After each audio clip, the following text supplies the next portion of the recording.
नमस्कार, मैं हूं प्रशांत भारद्वाज और आप देख रहे हैं न्यूज रूम पोस्ट। देश में इस वक्त तमाम तरह के मुद्दों पर बहस छिड़ी हुई है। सोशल मीडिया से लेकर सड़कों तक समाज में सांप्रदायिक जहर घोलने वाले मुद्दे सुर्खियों में हैं। लेकिन इस बीच एक मसला ऐसा भी है जिस पर किसी का ध्यान नहीं जा रहा, और वो है डॉलर के मुकाबले गिरता रुपया। जी हाँ, रुपया डॉलर के मुकाबले अपनी ऐतिहासिक गिरावट पर है, पाताल लोक में धंस चुका है। इस वक्त $1 की कीमत 79.9 रुपए है, लेकिन इसे संभालने के लिए सरकार की तरफ से अभी तक भी कोई बड़ा कदम नहीं उठाया गया है। कदम उठाना तो छोड़ दीजिए, कोई इस पर बात तक नहीं करना चाहता। लेकिन भारतीय मुद्रा की गिरती साख भी तो भारत की साख से जुड़ी हुई है, और फिर गिरता रुपया महंगाई की बिजली आपकी जेब पर भी तो गिराता ही। इसलिए आज इस बारे में आपसे बात करना बेहद जरूरी है। इस वीडियो में मैं आपको बताऊंगा कि डॉलर के मुकाबले रुपया क्यों गिर रहा है, इसके मायने क्या हैं, और अब रिजर्व बैंक के पास इससे रिकवर करने के लिए क्या कुछ विकल्प हैं। इस साल की पहली ही छमाही में रुपए में अब तक आई 6% की गिरावट चिंताजनक है। गिरता रुपया मुद्रास्फीति यानी कि महंगाई के खिलाफ लड़ाई को और भी ज्यादा मुश्किल बना देता है, क्योंकि रिजर्व बैंक को मुद्रास्फीति पर लगाम लगाने के लिए दरों को और बढ़ाने पर मजबूर होना पड़ता है, जिसकी वजह से आर्थिक विकास देश का प्रभावित होता है। चूंकि भारत अपनी जरूरतों का 85% से ज्यादा कच्चे तेल का आयात करता है, ऐसे में गिरता हुआ रुपया भारत के इंपोर्ट बिल को बढ़ा देता है और उच्च मुद्रास्फीति से पूरी अर्थव्यवस्था प्रभावित होती है। इस साल मुख्य रूप से विदेशी पोर्टफोलियो निवेशकों या फिर एफपीआई द्वारा नियमित रूप से इक्विटी बाजार से पैसा निकालने, कच्चे तेल की कीमतों में जबरदस्त बढ़ोतरी के साथ आयात बिल बढ़ने की वजह से भारत का व्यापार संतुलन बिगड़ने और दुनिया की प्रमुख मुद्राओं की तुलना में अमेरिकी डॉलर में 20% से भी ज्यादा की मजबूती के वजह से रुपए पर बहुत बुरा असर पड़ा है। एफपीआई ने इस साल जनवरी से जून के अंत तक भारतीय शेयर बाजार से $28 अरब से ज्यादा की निकासी की है। ब्राजील जैसे कमोडिटी चालित बाजारों को छोड़कर उन्होंने ज्यादातर उभरते बाजारों से पैसा निकाला है। एफपीआई ने इस साल $2.3 अरब के भारतीय बॉन्ड भी बेचे हैं, और जाहिर है विदेशी पोर्टफोलियो निवेशकों द्वारा इतने बड़े पैमाने पर बिकवाली रुपए को और भी ज्यादा कमजोर करती है। इसके बावजूद मुद्रा बाजार में रिजर्व बैंक के दखल देने के कारण रुपए की स्थिति अन्य एशियाई मुद्राओं की तुलना में तुलनात्मक रूप से बेहतर रही है। हालांकि व्यापार और चालू खाता घाटा यानी कि सीएडी और निरंतर विदेशी पोर्टफोलियो के बहिर्वाह के साथ नीचे की ओर दबाव बढ़ गया है। रिजर्व बैंक ने आधिकारिक तौर पर रुपए के लिए कोई भी स्तर निर्धारित नहीं किया है, लेकिन उसने रुपए की स्थिरता को सुनिश्चित करने के लिए विदेशी मुद्रा बाजार में हस्तक्षेप जरूर किया है। हाल ही में रिजर्व बैंक के गवर्नर शक्तिकांत दास ने यह कहा भी था कि भले ही रुपए का स्तर बाजार द्वारा निर्धारित होता है, लेकिन रिजर्व बैंक मुद्रा में मूल्य ह्रास यानी कि करेंसी का डेफिसिएशन होने की अनुमति नहीं देगा।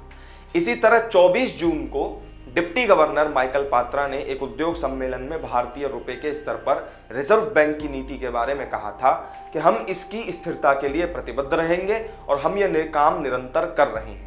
रिजर्व बैंक में मौद्रिक नीति विभाग की देखभाल करने वाले पात्रा ने इस बात पर जोर देकर कहा कि हाल के दिनों में भारतीय मुद्रा में सबसे कम डेफिसिएशन देखा गया है। उन्होंने कहा कि हमें नहीं पता कि रुपया कहां तक गिरेगा, यहां तक कि अमेरिकी फेडरल रिजर्व को भी नहीं पता कि डॉलर कहां जाएगा। लेकिन एक बात ध्यान रखिए कि हम रुपए की स्थिरता के लिए खड़े रहेंगे, और ऐसा हम निरंतर कर रहे हैं। यहां तक कि इस समय भी जब मैं बोल रहा हूं, हम बाजार में हैं, हम रुपए में अव्यवस्थित उतार चढ़ाव की अनुमति नहीं देंगे। हमारे मन में कोई स्तर नहीं है, लेकिन हम झटकेदार हरकतों की अनुमति नहीं देंगे। ये व्यापक रूप से ज्ञात हो कि हम बाजार में रुपए की अस्थिरता के खिलाफ बचाव कर रहे हैं। तो कुल मिलाकर अगले कुछ महीनों में अमेरिकी डॉलर के मुकाबले रुपए के धीरे धीरे गिरकर लगभग 81 रुपए प्रति अमेरिकी डॉलर के स्तर तक आने की उम्मीद है। रिजर्व बैंक रुपए के प्रति धारणा को मजबूत करने और स्थिर रुपए को सुनिश्चित करने के लिए राज्य के स्वामित्व वाले बैंकों के जरिए हाजिर यानी कि स्पॉट और वायदा बाजार यानी कि फॉरवर्ड मार्केट में हस्तक्षेप करने के लिए 590 अरब डॉलर से ज्यादा के मजबूत विदेशी मुद्रा भंडार का इस्तेमाल कर रहा है। मजबूत अमेरिकी डॉलर के वैश्विक रुझान, अमेरिकी फेड की बढ़ती दरें, भारतीय स्टॉक और ऋण बाजारों से विदेशी पोर्टफोलियो निवेशकों द्वारा पैसा निकालने के साथ साथ कमोडिटी, खासकर कच्चे तेल की बढ़ती कीमत, जिसका भारत सबसे बड़ा आयातक है, ये सभी चीजें रुपए में गिरावट के लिए जिम्मेदार हैं। हालांकि ये देखने लायक है कि रुपए ने ज्यादातर अन्य उभरते बाजारों की मुद्राओं की तुलना में बेहतर प्रदर्शन किया है और जापानी येन के मुकाबले भी उसका प्रदर्शन अच्छा है, जो हाल ही में 25 साल के सबसे निचले स्तर पर एक अमेरिकी डॉलर के मुकाबले 135 येन पर जा पहुंचा है और उसमें और भी ज्यादा गिरावट की प्रवृत्ति अभी दिखाई दे रही है।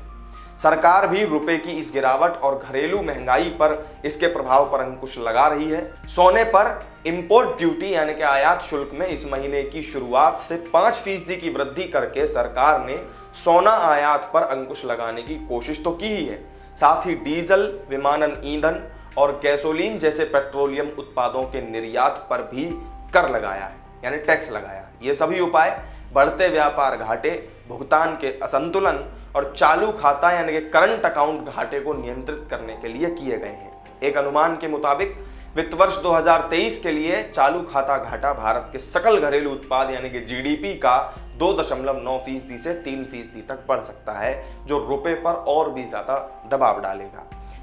मेन बातें और भावनाएं उभरते बाजार की मुद्राओं के खिलाफ हैं और इस परिदृश्य में केंद्रीय बैंकों को एक विकल्प ऐसा खोजना होगा कि क्या उन्हें मुद्राओं की रक्षा के लिए दरों में तेज बढ़ोतरी करनी चाहिए और अर्थव्यवस्था में विकास को जोखिम में डालना चाहिए, या अपने विदेशी मुद्रा भंडार फॉरेन एक्सचेंज रिजर्व को खर्च करना चाहिए, जिसे विदेशी मुद्रा बाजारों में हस्तक्षेप करने में सालों लग गए, या बाजारों को अपनी मुद्राओं के लिए स्तर खोजने दें। ये सारे विकल्प आरबीआई के पास हैं।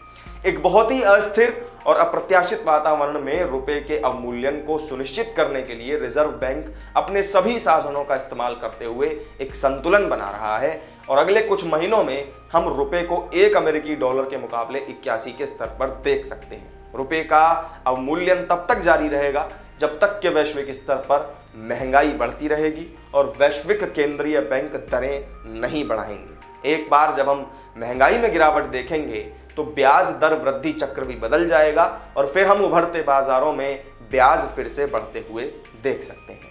तो आपको रुपए में होने वाली गिरावट का कारण, उसके मायने और रिजर्व बैंक के पास मौजूद विकल्पों से जुड़ी जानकारी देने वाली इस वीडियो में फिलहाल इतना ही। वीडियो आपको कैसा लगा कमेंट करके जरूर बताएं, पसंद आया हो तो लाइक और शेयर कर दें, साथ ही चैनल को सब्सक्राइब जरूर कर लें। फिर मिलेंगे आपसे किसी नई वीडियो में नई जानकारी के साथ, तब तक के लिए दीजिए इजाजत, नमस्कार।